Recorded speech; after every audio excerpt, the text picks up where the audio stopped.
Every year, pests, diseases, and extreme heat takes its toll on my garden, and every year I try and find a solution to these problems. While I have been reasonably successful at slowing these problems down, it is inevitable that they will eventually come for my garden. This year, I took a risk on a brand new technique that I had never heard of. It claimed to protect my plants from all of these problems. So, I did what I do best. I put it to the test. So far, I am so impressed by the results that I don't think I will ever plant a garden without this again, and I can't wait to share the results with you. If you're new to the channel, please subscribe, hit the bell for notifications, and check out my Amazon store and Spreadshop links in the video description for everything I use in my garden and awesome custom apparel and gear. It's currently the last week of August, and most of my summer crops planted way back in March are shot. The heat, humidity, and intense rainfall of summer caused blights of fungal diseases, the weakened plants became magnets for insect pests, and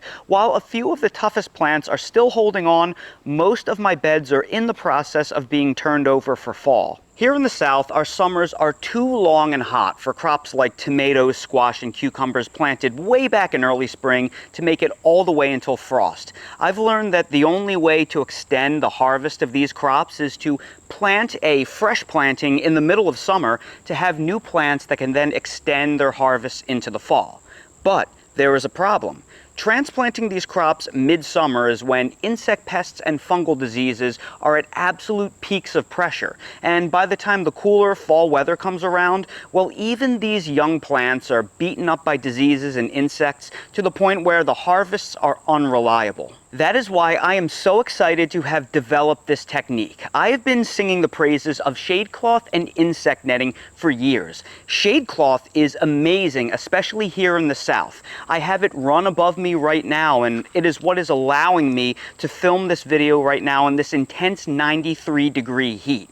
It reduces the extreme stress of the high UV and sun this time of year, and after years of testing it here in my garden, I have found that shade cloth dramatically reduces disease outbreaks in my summer garden by reducing plant stress, which keeps the natural defenses of the plants themselves stronger and more resilient. And I have found insect netting to be incredible at stopping damage from things like moths, caterpillars, worms, beetles, leafhoppers, and more by creating physical barriers around the plants themselves, preventing the insect damage. But here's the problem. Shade cloth is great at protecting plants from heat and UV stress, but it's not super effective at insect prevention.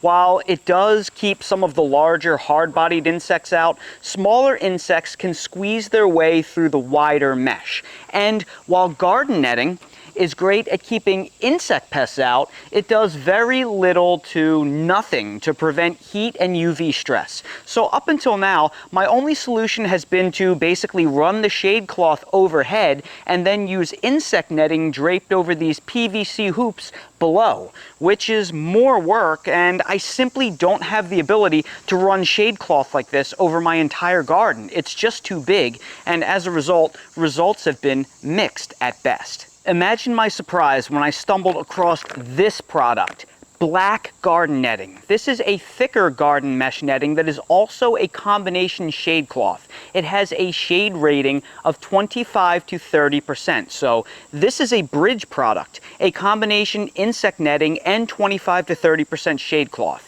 This sounded like the answer to all of my problems because it provides both the insect protection and shade protection that I need all in one convenient, very inexpensive product. By the way, I'll place a link to this item down in the video description for this exact brand right here. It is phenomenal. 3 weeks ago, I planted out this raised garden bed right here. In it is a mix of determinate tomatoes, hot and sweet peppers, cucumbers, zucchini, and basil. All of my favorite summer crops that are highly susceptible to insect pests and fungal diseases. Now, I showed you how I planted this entire garden bed a couple of weeks ago, and I'll link to that video both above and down in the video description if you want to see how I planted out this entire bed. I thought this bed would be the perfect test case for this new garden netting right here. So I installed it, and I have been carefully evaluating the results ever since. Let me lift this garden netting up and show you the results underneath. I am stunned at how well this insect netting is performing. First off, watching the insect netting work has been very satisfying. I have caught everything from cucumber beetles to Japanese beetles to moths to leafhoppers trying to make their way into this raised garden bed, but they were all blocked. Second, what really has me surprised is after 3 weeks of intense August heat, humidity, and rain, the plants are in pristine condition, free of any kind of disease. This indicates to me that they are getting the perfect amount of sunlight. Enough sunlight for ideal photosynthesis, but enough shade protection to minimize their stress. So basically, these plants are operating in the Goldilocks zone right here, where they can thrive in these controlled conditions. And this garden bed also has drip irrigation installed to it. So basically, this raised garden bed right here has been on 100% autopilot since the day I planted it. Third, I am shocked by the quality of this netting. I've purchased a dozen different packages of insect netting over the years, and I have never felt a netting material like this. Insect netting is supposed to be cheap. It's a $10 to $20 item for a very large net, and as such, it usually feels kind of like a cloth. But this feels more like a screen from a screened-in porch. It is incredibly heavy-duty for what it is, and it exceeds the quality of any netting that I have ever used. It was also a lot easier for me to install, probably because it's heavier duty and more rigid, and therefore easy to handle and clip to this PVC structure right here.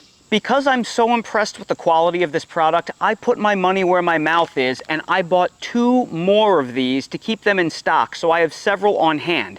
This is in addition to the one that I have over the raised bed right now. In fact, I just bought a 4th one prior to filming this video because I have a feeling once I post this video and the secret gets out, people may buy them out for next year. I was not given these, I paid for these with my own money. I want a bunch of these on hand for the end of fall and for next spring because, well, their use in my garden is going to become the norm moving forward. Now, that being said, it is important that you use these products correctly. For example, if I were sowing a garden bed full of carrots, beets, and radishes in November, I'm not going to need an insect netting because our insect pressure here in North Carolina starts going away that time of year, and my local climate has almost no pest issues with those specific crops. You may also not want to use a shade-blocking item like this off-season. For example, when I transplant my pest-susceptible brassicas into my garden at some point in mid-February, I will use a white insect netting like this because our sun is very weak that time of year, and this black insect netting, it could cause problems with my plants by limiting too much photosynthesis. However, come mid-April, I may want to swap out this white netting for this black netting, since at that point in the year, my heat-intolerant brassicas would actually enjoy the additional shade protection. I will follow a similar logic for my pepper, tomato, cucumber, and squash transplants. I'll start them underneath white insect netting in the spring when the sun is weak, and then I will switch to the black insect netting at some point in June to offer sun protection. But my midsummer planting will happen in reverse. I'll start the summer transplants underneath the black insect netting when UV index is high, and then change it to white insect netting at some point in September when the UV index begins to drop, and this black netting, it becomes more of a hindrance for photosynthesis. Either way, I will be using these nets to my advantage as much as possible after seeing these incredible results. But here's the question. How will pollinator insects get to our plants if we have an insect netting over them? Well, it depends what you're growing. Any leafy green, herb, root, or tuber does not require pollination since we aren't eating a fruit on the plant. For fruiting plants like peppers, tomatoes, eggplant, string beans, and peas, well, those plants are actually wind pollinated. So as long as the wind can shake the flower around, they're going to be just fine. If this pepper plant right here was full of flowers, all you have to do is shake it, and that is going to stir all of the male pollen all over the female parts of that same enclosed flower. Same thing with the tomato. So since the insect netting isn't going to block the wind, they are all going to pollinate just fine. The only annual vegetables that I grow in my garden that actually require insect pollinators are the cucurbit family. Cucumbers, melons, and squashes. I have since switched to growing all naturally parthenocarpic cucumbers, meaning they produce fruit without pollination. So it is now a non-issue for me needing pollination for my cucumbers in my entire garden. I have also found a partially parthenocarpic zucchini variety called Dunja, which is what I have growing in this garden bed right behind me, so that has solved my pollination issue with that as well.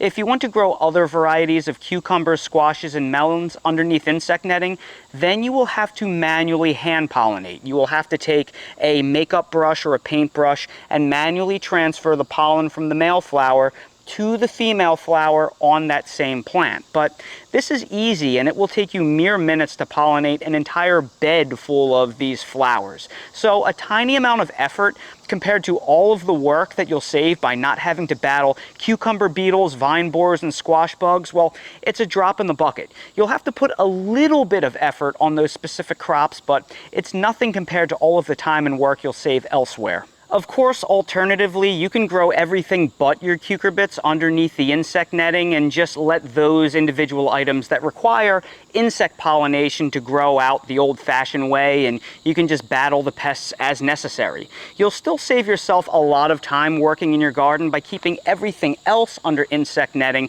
that doesn't require that insect pollination, and then you'll have more free time to dedicate to keeping your cucurbits relatively pest-free. But let's be clear, just because you have your plants covered in insect netting doesn't mean you can completely ignore them. Over the last 3 weeks, I did pull 3 caterpillars off of my basil and pepper plant underneath here, and the caterpillars did do a little bit of damage. Why? Well, either a moth was able to squeeze its way in through the bottom of the insect netting somehow, there were some caterpillar eggs hiding on some of the transplants when they went into the ground here, or there were some kind of residual amounts of pest eggs that were hiding in the soil.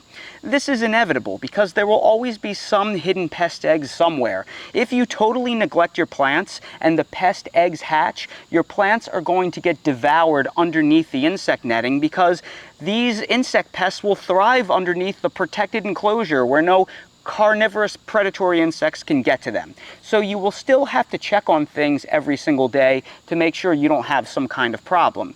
Yes, I pulled a couple of small caterpillars out of here, but this week alone, throughout the rest of my garden, I pulled over a dozen gigantic hornworms off my other older tomato plants that did a ton of damage overnight. So this is nothing by comparison. The insect netting is not a perfect solution, but it is the best solution I've ever come up with. Don't let perfect be the enemy of good. So hopefully I've done a pretty good job on convincing you to give these black integrated shade cloth / insect nettings a try in your garden now. And if your sun has basically cooled off to the point where you don't need the black netting anymore, at least pick a couple up and store them in your shed or your garage or your basement for the next growing season, because they will really come in handy next year once the summer sun comes back out again. And for the time being, you can just use white insect netting in your garden throughout fall and into the winter to make sure you keep any of the other pests like worms, caterpillars, and moths that are common in the fall off of your plants. I'll place links to all of those things in the video description down below, both the black netting and the white netting. So everybody, I sure hope you found this video helpful. If you did, please make sure to hit that like button, subscribe to the channel, and please ring the notification bell so you're notified when I release more videos like these. Like I said, for all of the products I featured in this video, I placed direct links down in the video description. For everything else I use in my garden in real life, all of those items are found in my Amazon storefront, so expand the video description, click on the Amazon storefront link, and you'll see everything I use in my garden in real life. And while you're down there, please consider checking out my spread shop for custom merch if you want to support my channel. I just released a whole bunch of custom homemade designs that you may be interested in. Thank you all so much for watching, and I hope to see all of you again on the next video. So we got a brand new whale shark toy for Dale. Last time we tried to give him a new toy, it was after dinner and he didn't want to play. But this time is different. Whoa! Do we have an old style Dale puppy zoomy coming? Yeah, Dale can still run with the pups. Gonna get it. Gonna get it. You monster. Give me my toy. It's my toy.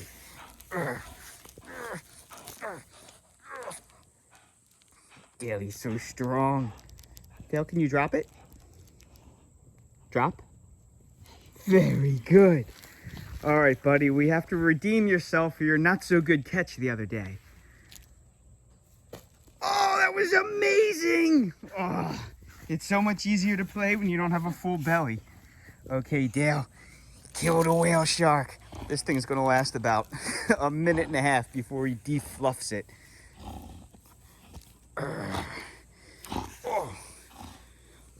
Oh, Dale's playing like a pup. This makes me so happy. Oh, a toy fell out of the toy. Oh, this is gonna be his new favorite.